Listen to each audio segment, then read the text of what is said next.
En 2021, Marion, profitant d'un congé pour se ménager une sieste quotidienne, entend quelques pas feutrés dans le couloir. La clinge est abaissée lentement. La porte s'entr'ouvre sur Hélène. « Ah, tu es réveillée. Tu es au courant qu'il y a eu un meurtre dans la rue ?» débite la jeune fille d'une traite, comme pressée de raconter la nouvelle. « Hein ? Qu'est-ce que tu veux dire par dans la rue ?»« Dans notre rue, en 1900. » ajoute l'espiègle après une légère pause qu'elle a intercalée pour ménager ses effets. « Oh, je pensais que tu parlais d'un fait récent. » Marion rit en observant sa fille dont elle adore le caractère farceur et jovial. Les cheveux, tombant raides jusqu'aux épaules, encadrent un visage rond dont le large sourire laisse apparaître deux grandes incisives centrales supérieures qui lui donnent l'air d'une marmotte bien en chair.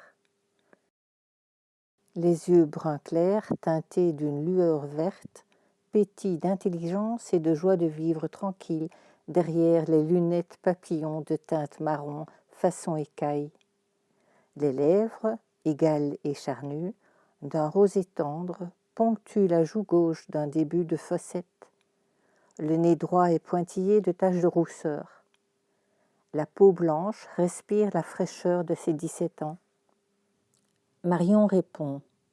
« Non, je ne savais pas. D'où tu tiens cette info ?» C'est Amandine qui me l'a dit. Un père et son fils ont vu un colis suspect.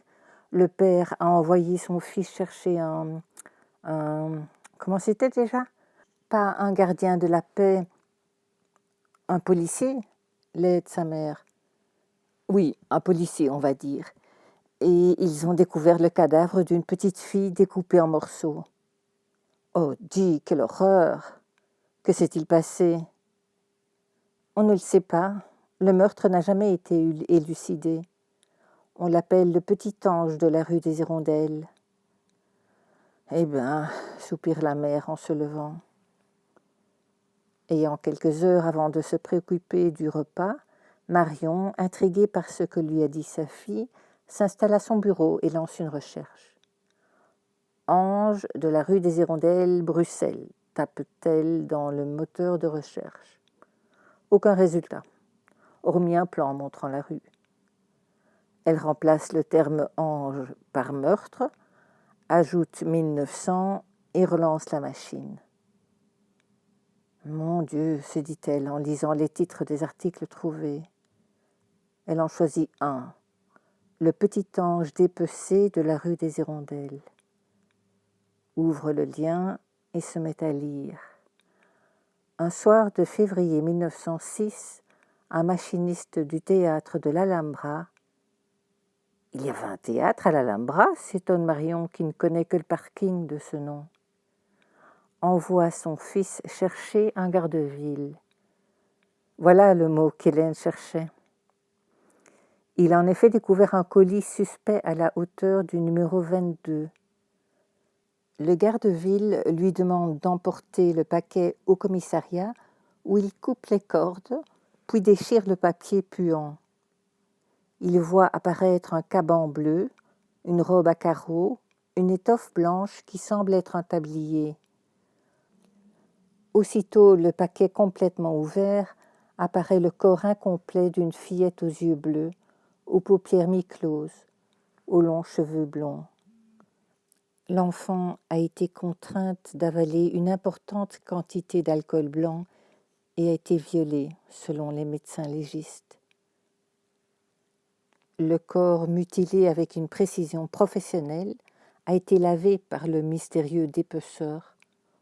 L'auteur est-il boucher, barbier, chirurgien ?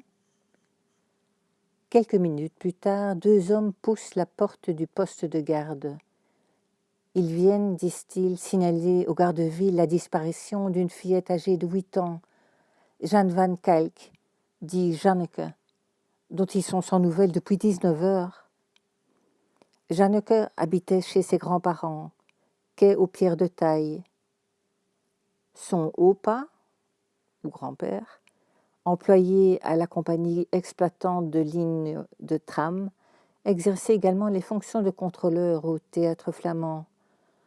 Ce soir du 7 février, il n'avait pu conduire Jeanne que chez sa mère, domiciliée au coin du boulevard Baudouin et de la chaussée d'Anvers, et chez qui elle passait chaque jour 1 heure ou 2. La petite aurait dit à son grand-père, pris par son double métier, « Vous êtes en retard et maman pourrait s'inquiéter. J'irai toute seule. » Pour la première et dernière fois.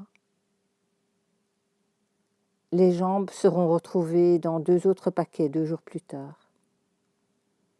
Le journaliste termine son article en mentionnant des cas similaires. En 1893, à Fleurus, les sœurs Justine et Malvina de Greve, tous deux violées et assassinées. En juin 1906, la petite Joséphine Hendricks, 11 ans, étranglée et violée à Gilly. Et Annette Bello, une fillette de 6 ans, assassinée à Anderlecht en décembre 1907. Eh ben, pense Marion dégoûtée après avoir lu les infos récurrentes sur différents sites et blogs. La Belgique avait donc déjà connu des affaires de petites filles enlevées, violées et assassinées au début du XXe siècle, se dit-elle. À l'époque, au moins, les médias avaient encore la décence de titrer leurs articles par le nom de la victime, plutôt que de donner une célébrité morbide au monstre, comme à la fin du même siècle. Marion, découragée, songe un instant à la face obscure de l'être humain.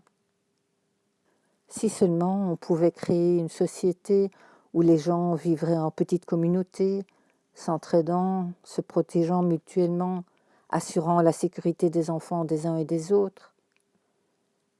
Si seulement les gens pouvaient comprendre que c'est dans leur intérêt de veiller à celui des autres. Ramenant derrière l'oreille la mèche poivre et sel coupée au carré, Marion remonte ses lunettes sur le nez et décide de chasser les idées sombres en s'occupant l'esprit.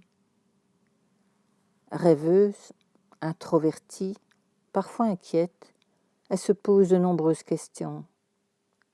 Elle se tourne dès lors souvent vers des intérêts philosophiques, métaphysiques ou spirituels. Pour l'heure, Marion repense à l'Alhambra et décide de pousser ses recherches. Née à Bruxelles il y a 50 ans, elle connaît bien sa ville, mais découvre toujours de nouvelles anecdotes. Elle apprend avec enthousiasme que la salle de spectacle, jadis célèbre pour ses opérettes et sa revue, était auparavant appelée Théâtre du Cirque. D'où le nom de la rue adjacente, en conclut l'intellectuel qui poursuit sa lecture. C'était le plus grand théâtre de Bruxelles, il comptait 2000 places. Curieuse, elle observe les photos, admire les 4 statues posées au premier plan d'une galerie extérieure courant sur la façade et représentant le drame, la tragédie, la danse et la comédie. Eh ben, soupire-t-elle, quel dommage d'avoir démoli un si bel édifice. Enfin, on ne met pas du vin nouveau dans de vieilles autres. Voilà qu'elle cite l'Évangile maintenant, réagit Clotilde, toujours présente. Marion se prépare une tisane, la boit tranquillement, puis met à exécution son envie soudaine d'aller faire un petit tour au pêle-mêle. D'aussi loin que remontent ses souvenirs, elle a toujours connu ce magasin d'achat-vente de livres de seconde main. Même du temps où ses parents avaient quitté la capitale, ils avaient gardé l'habitude de passer de temps en temps l'après-midi dans ces petites pièces en enfilade, sentant la poussière et le vieux papier, aux étagères inégales supportant des montagnes de livres empilés pêle-mêle. Elle sait que, désormais, les ouvrages sont classés par thème et songe au chemin parcouru par ce petit commerce, d'abord établi de l'autre côté du boulevard, devenu progressivement le temple du livre d'occasion.